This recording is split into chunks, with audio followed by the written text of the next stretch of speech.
Understanding your why. This is something that's talked about a lot, and a lot of people say this is so important that you need to go 5 layers deep into your why of like why are you doing certain things. And what I really want to understand is what it means to understand your why. And the reason why I say that is because I think there's so many different parts to it. And I think it just becomes so broad. And my general thoughts, there are two sides of it, right? There's this dichotomy of understanding your why. One, I think it becomes a cop-out. I think that we've entered into a generation where we almost become me monsters, that people are disposable. And we've become a little bit more transactional. And it makes it so that we don't have to keep our commitments if we don't understand our why. Because why would I work so hard? Why would I put myself through discomfort if I don't have my why? And I want to go into a couple things because there's the dichotomy of it of, okay, you don't go do hard things just to do hard things. Like that's, I'm not saying that's bad, and I've done that multiple times, but I'm also saying that there's other things that you can go do, right? And so it's that whole, are you doing this? Are you knocking door-to-door sales? Or like, are you doing that so that you can just become more disciplined? That's your only why. Well, actually, let's go into this. Because the other part is, I think that understanding your why generally and like different components of it is important. So what does that mean? I don't know, but I'm going to go into this. So the governing principles, and then you have, those are like the general, I would say, mission statement. So like for me, like I have a general mission statement that I break down in principles that govern all aspects of my life. So they're very similar across everything. You have the vehicle, it's the means to achieve your desired results. So what I'm going to show you is just an example for me. I actually added additional things as well. But I want you to go through the same process for yourself and understand what are the governing principles and the desired result that you're getting. So governing principles, the way that I see that, well, I just put mine. So in general, the way that I like to govern my life is, and this is something that I found, something that matters to me, being self-disciplined, being a positive impact on other people, and then being mentally present. So when I say positive impact on other people, that is, honestly, my goal is just to go leave people better than I found them. It means that when I'm going and working with somebody, it doesn't matter whether I get paid or not. Like my goal is to go be a positive influence, that I'm not treating somebody as a dollar sign. And the reason why that's so important to me is because I live in an industry where that is so easy to do. And I don't want to create a program that's me or any of my leaders just fall into that trap. And so these things matter to me, being self-disciplined. But the thing is, self-discipline in work or in marriage or in religion or in your personal life and physical, like just trying to stay fit, whatever it is. The thing is, that is a principle that goes across. It looks different in different aspects of your life, but it's a principle, right? And then I'm going to say these are the ones that I want governing my life. One way that I look at it is how do I want to be known? Like when somebody's talking about me, like how do I want to be known? They say, oh, like, was he a positive impact? I'm like, kinda. It was bad. That's not how I want to be known. It was kind of good impact on other people. And I'm going to dive into this in a second. Actually, let me go into it now. So the thing that I like to go do and try to go figure this out, because part of it is actually discovering it. And so I go look at who is somebody that I truly, really, really look up to. And what would be the best compliment that I could ever receive from them. And I'm going to go expedite this process because I think this is a long process. Sometimes like weeks of just thinking about it and like going through it. But I think about like what would be the best compliment, not in terms of, oh, Tanner, like you're really good at soccer or you're really good at whatever, right? It's a more of a core attribute. And then I look at the opposite of like what would be the biggest insult. And so for me, like I look up to my father. And so I care about being a positive impact on other people. I've already figured this out. Like I've already understood that this is a driver for me. Because right, we're all driven by multiple things, or And this is one of those drivers for me. And so if I'm looking at it, the biggest insult, or the thing that would cut the deepest from my father, would be, hey Tanner, like I don't think that I don't want your siblings hanging around you. Like I don't want your little sister hanging around you, because I think that you're a really negative impact on her. Like that would cut deep, mainly because that's harder for me to go change. And obviously that would cut deep for a lot of people, not everybody, but a lot of people. But the thing is, there's other ones that would cut deep, but they wouldn't cut as deep. For example, like being dependable. I want to be dependable, but I also see that as something that you can go fix. Like in the back of my mind, it's like, Tanner, like you're not being very responsible. Oh, sweet, I'll fix that. And like even if somebody's like, dude, like I really just don't want to work with you because you're not very dependable, then that doesn't cut deep to my soul. I just say, let me go see the truth in it. Let me go fix it. Positive impact. Like I just want to be so far away, like avoid the appearance of not being positive impact, because that's so core to who I want to be. If that makes sense. And so desired results. I threw in, these are just examples. So like, let's say that my desired results in the future, 5, 10, 15 years down the road, as you come up with the first creation, like this is part of it, right? So let's say I want to be financially free. What does that mean? I don't have debt. I'm capable of dropping everything and not having to work again. Like that's free, right? That I have assets that are paying for all my liabilities so that I'm even. The physically healthy, and however I want to go define that, like whether I can go run miles in a certain amount of time, right? Whatever it is. Let's say I wanted to be a lawyer. Let's say I want to be a husband and father. So now what you do, you say, what are these governing principles that I want to live by? Like, what are these things that truly, truly matter to me? And this isn't one or the other, like one step first, the next one. I think it takes time, right? And so you go to the desired results, and then you say, cool, now how do I get there? Now, this is the thing where we get confused. This is not your why. And that's where people stop, right? So they're like, oh, I want to drop out of school because I just don't I'm just trying to figure out my why. It's like I'm feeling burnt out. And it's not, why are you going to, you can go say, why are you going to school? And you can do the 5 layers deep. But in reality, just go decide what you want to go do, and then cut out your freaking emotions, right? Like the successful person, what does Covey say? The difference between the successful person and the failure is that the successful person has the habit of doing things failures don't want to do. And he says, it's not that they don't want to do them either. It's just that their feelings are subordinated to their desired results, essentially, right? And so their feelings are less important to them than achieving their goals, their desired results. So let's look at this. Financially free. Do I need to go to school for that? No.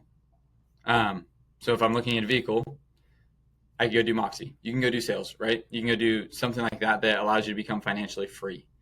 It's the other vehicle is also spends less than you're making. Like, right, there's other different means like to achieve that desired result. Physically healthy, like there's multiple different things. Now, this is where it starts to change, right? And so the better your clear end result is that you want to go achieve, and it's not I want to go live in this place or whatever it is. It's like it's a general principle, right? Financially free is broad, and then you can go define that in your own specific way. But it's not I want to go live in this state, in this place, and this and this and this, and that's my desired result. Could do that, but like I think that sometimes it narrows down, and we ruin the spontaneity of life sometimes in that way, because then I think there's other opportunities that you'll miss when you get locked into the specific nuances of that. So, lawyer. Can you become a lawyer without going to law school? Obviously, I think there's a TV show where he did become a lawyer without going to law school. So there is an option for that. But, and catch me if you can. So I guess there's 2 examples. But that being said, generally speaking, no. Unless you're a con artist, no, right? And so that's where this starts becoming more and more narrowed in. So for me, financially free, I agree with Mark Cuban. He says that if he lost everything that he had, and don't, if I misquote this, I mean, you can just go search it. But if he lost everything that he had, then he says what he would go do is he would go be a salesman by day and a bartend by night. And then he says that he'd go make $1 million a year. And then he'd go build that up. And I believe he said he'd go invest it and start building a business. But the thing is that, so right, more sales, phenomenal opportunity. If you go learn how to be a leader, phenomenal opportunity. And that should be one of the desired results, like your capacity, your skill set, right? You have your knowledge and your skill set and your character. Those are all part of the desired result that you should go look at. And then this helps you break it down. So I don't care if I like law school. If I want to go be a lawyer, it doesn't freaking matter, right? If I want the end result, it doesn't matter if I like that. Same with school. Same with sales. If you don't feel your why of like, I don't know why I'm knocking doors. It's like, it's not like, go look at your desired result, right? And so say, oh, I'm not bought into this. Like I'm not super sold on the idea of pest control or anything else actually in reality, because I'm not really sold on like just structured school. Get over it, right? Marriage, for me, that is the vehicle that I would like to follow in order to become a husband, father. I guess it's not required, but for me it was. So here's something. You don't have to have a strong why to succeed. You just need a strong foundation. Now, because the question is that this is answering is, do you actually need to have a strong why? And it's no. The answer is no. Think about your whole childhood. Who you are now is based on what you did growing up. And it's not that you had a strong why to go become who you are right now. Right? And so I don't think that you need a strong why. Now let's look at a building. So actually probably have that. Can you go build a strong, high quality building without having a clear end result in mind? Yes, you can. Right? So if I go build this really strong, solid pavilion without knowing what I want to go do, I can still do quality. I can go follow the principles of construction that allow for a strong, solid building. But if my desired result is trying to go build a nursery, obviously the end result's disconnected. But the principles, the governing principles, those are correct and those are in line, then it can go have a good end result regardless. So now what is my point with that? Like why does that matter? It's because as you're going and building this, what is more important is not having your desired end result. Why? Because that shifts. Because your brain is still changing. So you don't actually fully know what you want, and that is okay, and that is normal. And nobody really fully knows everything that they want in life. And they have a general idea, they have a general direction. And I think that when you get a clear end result in mind, then that helps you on that path. But one, don't get locked into the means. One, and two, the end result comes, and that is malleable. But it's the foundation of it. You lack integrity. Like the point, you want it to be so set in your habits and who you are that you're not really even thinking about it. So like when I wake up in the morning, what is my why? I don't think, oh man, I'm going to go be honest today. Like today is the day that I'm going to just go be as honest as I possibly can. No, like I want to be an honest dude. And like that just becomes core to who I am. And so like going to leaving people better than I found them, a lot of my decisions revolve around that, right? So I go to the store, somebody's upset. See if I can just make them smile, right? So let me break this down, because here's the thing with that analogy. The reason why this doesn't work, and it's actually perfect, is because we aren't buildings, right? We're humans. And so what does that mean? There's two things. One, we are anti-fragile, and the other one is that we are neuroplastic. So we have neuroplastic brains, which, starting with that last one, it means that we have pathways in our brain that can go be shifted, which stimulus and response, there's certain pathways that create those stories, right, in our brain. And so we can go re-script our brain. We can go change those neural pathways. Plastic is malleable, right? That's what that means. And so our brains are malleable. This one is the one that I want to focus on, though, the anti-fragile. So this, don't remember who it was coined by, but it was, he wrote a book called Anti-Fragile. And yeah, and this is the definition of it. It is increased capacity to thrive, not just survive, as a result from stressors, shocks, mistakes, faults, and adversity. So it is not the opposite of fragile, right? Because there's fragile, it just breaks, right? And then opposite of that would be something bad happens to it, it doesn't break. But that's not the case. Anti-fragile, which is us as human beings, we are anti-fragile. It is our capacity to thrive increases with stress. It increases with adversity and obstacles. So I'm just going to go through a couple different examples. If we're looking at it, definition, increased capacity. I'm just going to cover that with my face. I mean, you got the quote, what doesn't kill you makes you stronger. This one is a good way to go look at it. It's like, so the wind extinguishes a candle, but it energizes a fire, right? And so fire is anti-fragile. But let's go into like a better, deeper example. So I think this is interesting. Many trees actually can't survive in a greenhouse.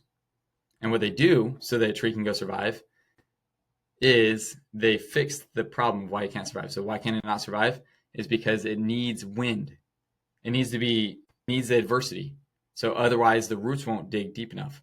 It won't be strong enough to hold itself up. So if it doesn't have wind, if it doesn't have adversity, the roots don't grow deep enough. It doesn't become a strong tree to hold itself up, which means that once it becomes too big, it topples over.